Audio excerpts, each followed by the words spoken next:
Good afternoon and welcome to our weekly wrap up. It was so wonderful to meet so many of you this past Wednesday at our curriculum night. If you were unable to attend, please be sure to look through the orange folder that came home with your child on Thursday. Inside of there, you will find a bunch of information about our classroom and our procedures, as well as resources about what standards we'll be focusing on this year and things that you can be working on with your child at home.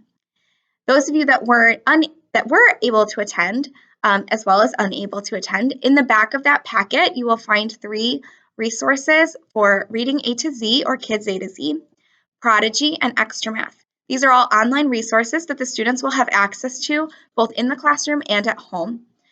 You, as the parent, can sign up to receive updates directly from those websites so that you can see how your child is doing both at school and at home through their website.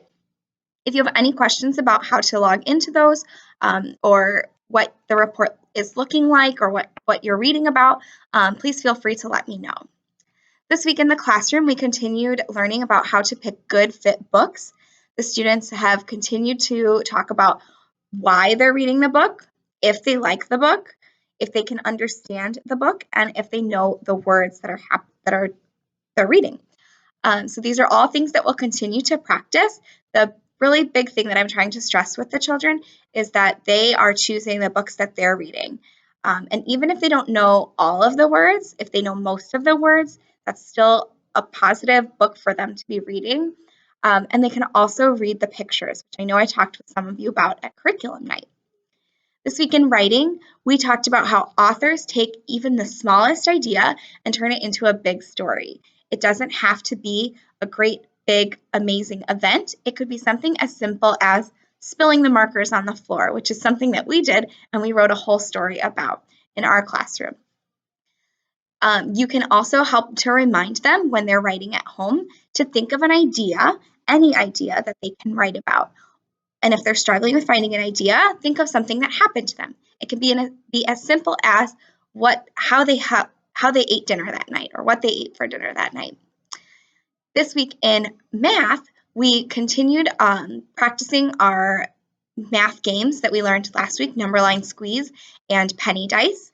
And we also started talking about estimates and exact counts. Estimates are when the students make a guess that gets close to the real answer without counting. And then we talked about exact counts, and that's when you actually count 1 to 1 and you match a number to an object.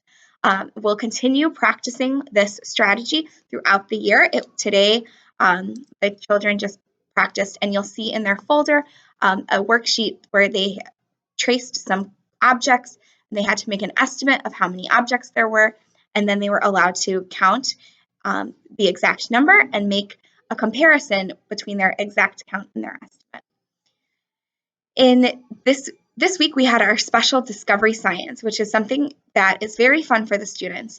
They are integrated with students from Miss Boeing's class. So some of the students stay in our classroom and some go to Miss Boeing's classroom for our discovery science. It's when a different teacher comes in who specializes in teaching science lessons and teaches the science lesson to the group.